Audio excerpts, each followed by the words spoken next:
Sir आज आप लोग के बीच आए हुए हैं और इनका नाम सुनील जी है। इनका परिचय बहुत लंबा है और कम समय में उसको समेटना आसान नहीं है। यदि समेटेंगे भी तो फिर जो काम की बात है वो कम हो जाएगी। इसलिए हम चाहते हैं कि आप लोग इनसे कुछ बातें करें, सुने। और यह एक मोटिवेटर है जो कि आपके ज़िंदगी में जो भी परेशानियां हैं या जो आप तैयारी कर रहे हैं या जो भी आप काम कर रहे हैं उसमें यदि कहीं कोई संघर्ष या समस्या है तो वह सर उसका समाधान है, सॉल्यूशन पार्ट है। सारांश में इनका परिचय यही है। आगे ये खुद आपसे बात करेंगे। सभी को नमस्कार। थैंक यू अनुमेश जी। जैसा सर ने बताया कि बहुत लंबा, ऐसा कुछ लंबा मेरे बारे में परिचय नहीं है। मूल रूप से मैं एक ह्यूमन रिसोर्स डेवलपमेंट प्रोफेशनल हूँ। ह्यूमन रिसोर्स डेवलपमेंट से आप समझ रहे हैं हमारा ह्यूमन पोटेंशियल, और मैं IIM अहमदाबाद के एक संस्था के साथ जुटा हुआ हूँ और हम लोग MBA students, corporate sector, social sector, NGO sector, even political parties के लीडर्स और आप जैसे स्टूडेंट्स के लिए बीच में मैं पैशनेट होकर इंटरेक्ट करता हूँ, बातों को रखता हूँ। आप लोग सभी BPSC और UPSC की, मुख्य रूप से आप लोग BPSC की तैयारी कर रहे हैं। जब आप तैयारी करते हैं तो आप मन में कोई लक्ष्य बनाते हैं, लक्ष्य बनाते हैं ना। जब उस लक्ष्य की तरफ बढ़ते हैं तो आप लोग महसूस करते होंगे कि तरह तरह की बाधाएं आती हैं और ये बाधाएं बाहर कम, अपने अंदर ज़्यादा है। आत्मविश्वास की कमी होती है, लगता है कि मेरे से होगा, मैं कर पाऊंगा, मैं कर पाऊंगी। सबसे बड़ा स्टम्बलिंग ब्लॉक यही है जब हम इस रास्ते में आगे बढ़ते हैं। तो उसके निदान के लिए एक बहुत ही, समझिए कि उत्कृष्ट विचारधारा एक है, रिसर्च विचारधारा है, जिस पर कि दुनिया के बड़े बड़े लोग, इवन US गवर्नमेंट के जो ऑफिशियल्स हैं, उनकी बातों को समझते हैं और अमल करने का प्रयास करते हैं। एक स्टीवन कोवी नाम के एक राइटर हैं, उनकी बड़ी अच्छी किताब है 7 habits of highly effective people. कभी 7 हैबिट्स को हम बता देंगे या उसका जिस्ट आप लेके, हिंदी में भी उपलब्ध है, अंग्रेजी में भी उपलब्ध है। और मैं तो सजेस्ट करूँगा, अनुमेश जी आपसे भी मैं सजेस्ट करूँगा कि कुछ इम्पॉर्टेंट किताबें हम सब ये पढ़ रहे हैं, कोर्स की बात पढ़ रहे हैं, हिस्ट्री पढ़ रहे हैं, साइंस पढ़ रहे हैं, जो भी हमारे GS और सारी चीज़ें को तैयारी कर रहे हैं।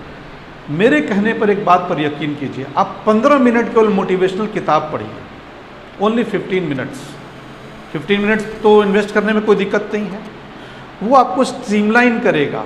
कैसे करेगा वो मैं भी बताता हूँ आपको। एक रिसर्च भी है। जैसे आपने किताब का नाम सुना होगा, एक राइटर है नेपोलियन हिल, अमिताभ बच्चन जैसे लोग इनको कोट करते हैं, थिंक एंड ग्रो रिच। ये किताब मैं सजेस्ट करूँगा इनको।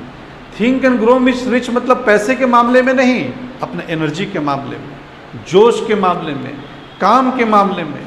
वो एथलीट को भी काम आता है, बिजनेसमैन को भी काम आता है, जो स्टूडेंट हैं उनके भी काम आता है। थिंक एंड ग्रो रिच एक बहुत ही इंपॉर्टेंट किताब है। इसकी जब जानेंगे स्टोरी की किस तरह से लिखी गई थी, आप रोमांचित हो जाएंगे। मुख्य रूप से अभी मैं आपको एक टिप देना चाहूँगा स्टीवन कोवी की बात को लेकर, कि जो हमारे स्टम्बलिंग ब्लॉक के रूप में अंतर्द्वंद जो रहता है कि मेरे से होगा नहीं होगा, उसका कारण एक ही है। और वो कारण ये है कि हम श्योर नहीं होते हैं कि हमको ये काम करना है, हमारा पैशन क्लियर नहीं होता है। तो जब पैशन क्लियर नहीं है, हमारी ज़िंदगी में 3 चीज़ इंपॉर्टेंट होता है, आपका विचार, आपका भावना और आपका लाइफ फोर्स। ये 3 बात तो समझ सकते हैं, कोई दिक्कत तो नहीं है। ये तीनों जब तक एक लाइन में नहीं आएगा तो सिनर्जी आपको नहीं मिलेगा।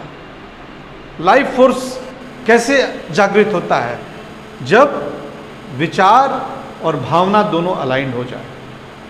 विचार से भी ज़्यादा इंपॉर्टेंट है भावना। और जब तक आपका यह इमोशनल ड्रीम नहीं बनेगा कि मुझे ये क्वालिफाई करना है, मुझे DSP बनना है, मुझे IAS बनना है, तब तक आपकी ऊर्जा पूरी तरह से जागृत नहीं होगी। तो आप लोग, सब लोग, सबसे पहले अपने इमोशनल ड्रीम पर रोज़ 5 मिनट ध्यान दीजिए। आंख बंद करके सोचिए क्यों आप UPSC करना चाहते हैं। तो इमोशनल क्या क्या बातें आएंगी? परिवार का नाम होगा, माता पिता का नाम रोशन होगा, मैं अफसर बनूंगा या बनूंगी तो मैं समाज के लिए करूंगी, मैं अपने परिवार के लोगों को मदद कर सकती हूँ, मैं गरीबों का कल्याण कर सकती हूँ। जब ये इमोशन आपके साथ जुड़ जाएगा, एक है कि सिर्फ हमको नौकरी कर लेना है तो उसमें इतनी ताकत नहीं आएगी साथ में। जब इमोशन जुटेगा कि क्यों करना है, और इमोशन जगाने के लिए आपको अपने विजन पर रोज़ 5 से 10 मिनट समय देना होगा। जो स्टीवन कोवी ने कहा अंग्रेजी में, begin with the and in mind. उनकी 7 हैबिट्स में सेकंड हैबिट ये बताते हैं, कभी डिटेल बता देंगे सातों habit. Begin with the and in mind मतलब वहाँ से मन में शुरुआत करें जहाँ पहुँचना है, और कहाँ पहुँचना है वो हमारा एक इमोशनल ड्रीम होना चाहिए जो कि आपको लिखना चाहिए। ये रिसर्च है हार्वर्ड बिजनेस स्कूल का कि जो लोग लिखते हैं, लिखने से क्या होता है कि हमारा न्यूरल एंड बॉडी का एक कनेक्शन स्टैब्लिश होता है जो कि सबकॉन्शियस में चला जाता है। तो आपको अपना लिखना है कि हमें रोज़ 5 मिनट ध्यान देना है कि मैं क्यों तैयारी कर रहा हूँ, मैं क्यों तैयारी कर रही हूँ। उस इमोशन को रोज़ 5 मिनट जगाना है। और जो हमारा रिदम है बॉडी का, कभी डिटेल बताएंगे, उसको सर्काडियन रिदम कहते हैं। हम कभी बताएंगे आपको कि कैसे खाना को किस गैप में मैनेज करना है, बॉडी को कैसे बेटर मैनेज करना है, बहुत सारी डिटेल्स आपको बताएंगे। अभी आप इससे शुरुआत कीजिए। सबसे पहले इमोशनल ड्रीम को ज़रूर लिखिए, उस पर ज़रूर 5 मिनट। कब कब ध्यान देना है? मॉर्निंग में। मॉर्निंग में हमारा माइंड फ्रेश होता है, उस पर ज़रूर ध्यान दीजिए, और रात में सोने के पहले। और दूसरा, अपने डे की अकाउंटिंग ज़रूर कीजिए। मैं आप लोग को बताऊं, मैं दिल्ली यूनिवर्सिटी में फिजिक्स का स्टूडेंट रहा, मैं गायक भी हूं, मैं स्टेज परफॉर्मेंस भी देता था, स्पोर्ट्समैन भी हूं, फिर भी मैं यूपीएससी मेंस तक पहुंचा और इंटरव्यू तक पहुंचा। 3 नंबर से लिस्ट में रहा था, वो मैं अपनी गलती से रह गया था।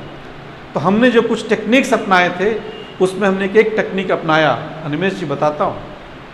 हमने पढ़ाई शुरू किया, पूरे जोश में पढ़े 2 दिन। 2 दिन के बाद कोई दोस्त आ गया कि सुनील चला जाए जरा फिल्म देखने, शाकुंतलम थिएटर प्रगति मैदान, सुने होंगे आप लोग। हम लोग पहुंच गए शाकुंतलम। फिर नेक्स्ट डे 1 वीक का रिसर्च, 1 वीक का अकाउंटिंग निकाल रहे हैं, तो एवरेज हम केवल 3 ही घंटा पढ़ रहे हैं। तब मैंने आपको चेक किया अपने आप को, मैं अकाउंट करने लगा कि मैं कितने देर पढ़ रहा हूँ। इवन मैं लेट के भी रिवाइज करता था तो उसको अकाउंटिंग करता था। मैं बहुत सारे डिटेल्स बताऊंगा, बहुत कम समय में आप चीज़ों को असिमुलेट कर लेंगे। तो सब 2 बात ध्यान में रखिए आज टेक अवे मेरी तरफ से, कि पहला, आप अपने इमोशनल ड्रीम को जरूर जागृत करें, उसको लिखें। और दूसरा, डेली अकाउंटिंग कीजिए, लिखिए कितना कितना देर आप पढ़ रहे हैं, तब आपको पता चलेगा, अंदाज लग जाएगा। और बाद में जब इस अकाउंटिंग प्रोसेस से हम आगे बढ़े तो हम बाद में 14 घंटा एवरेज पढ़ने लगे। तभी ना निकल पाए, नहीं पढ़ेंगे तो उस समय 2-2 सब्जेक्ट होते थे। फिजिक्स छोड़ के मैं इंट्रो और हिस्ट्री ले ली। तो अपने अनुभव से बता रहे हैं, और आप लोग मेरे सारी शुभकामनाएं हैं। आज समय कम है, बस इतना ही मैं कहना चाहूँगा। बहुत बहुत धन्यवाद।